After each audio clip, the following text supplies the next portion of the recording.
केरल में अप्रैल मई में विधानसभा चुनाव होने हैं। बीजेपी केरल चुनाव की तैयारियों में जुट गई है। केरल के बीजेपी पार्षद दिल्ली में हैं और वे प्रधानमंत्री मोदी से मुलाकात करेंगे। पीएम मोदी आज उन्हें डिनर देंगे, साथ ही उन्हें विधानसभा चुनाव में जीत का मंत्र भी दिया है। केरल में इस बार बीजेपी के 50 पार्षद जीते हैं। पीएम के साथ बैठक में तिरुवनंतपुरम नगर निगम के सदस्य भी शामिल रहेंगे, जहां पहली बार बीजेपी का मेयर चुना गया है।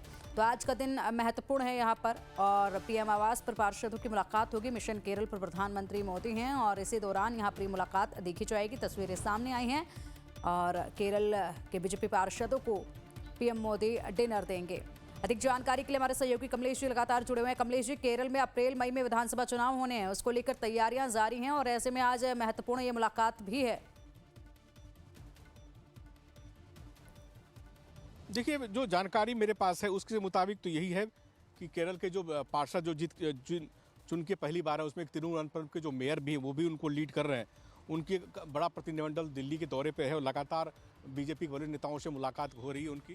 कल उनकी उपराष्ट्रपति से मुलाकात हुई, तो आज राष्ट्रपति से मुलाकात का भी कार्यक्रम उनका है और ऐसे समय में प्रधानमंत्री के आवास पर उनका एक डिनर का कार्यक्रम है। तो लगातार इस तरह का कार्यक्रम शुरू है और अभी उसके बाद केंद्रीय गृह मंत्री अमित शाह से भी मुलाकात का कार्यक्रम है। तो ये जो डेलीगेशन है, चूँकि केरल में चुनाव होना है और पहली बार बीजेपी को बीजेपी के बड़ी संख्या में पार्षद चुन के आए और सबसे बड़ा माइलस्टोन तो बीजेपी के लिए तिरुवनंतपुरम का मेयर का चुनाव है, जहां मेयर पहली बार बीजेपी का चुन के आया। तो बीजेपी इसको सेलिब्रेट करने के मूड में है और इसलिए सेलिब्रेशन के रूप में चूँकि लोगों का मन बूस्टअप हो, उसके लिए केरल के जो पार्षद हैं, लगभग 70 से 80 पार्षद दिल्ली पे हैं और लगातार पार्टी के बीजेपी के वरिष्ठ नेताओं से मुलाकात कर रहे हैं, उनका बूस्टअप कर रहे हैं, उनसे मुलाकात करके केरल की योजनाओं के बारे में जानकारी दे रहे हैं। तो ऐसे संदर्भ में प्रधानमंत्री से मुलाकात आज डिनर के कार्यक्रम में होगी, तो निश्चित रूप से ये बूस्टअप कार्यक्रम होगा और केरल के बीजेपी के लिए भी ये मनोबल बढ़ाने वाला कार्यक्रम हो सकता है विधानसभा चुनाव से ठीक पहले।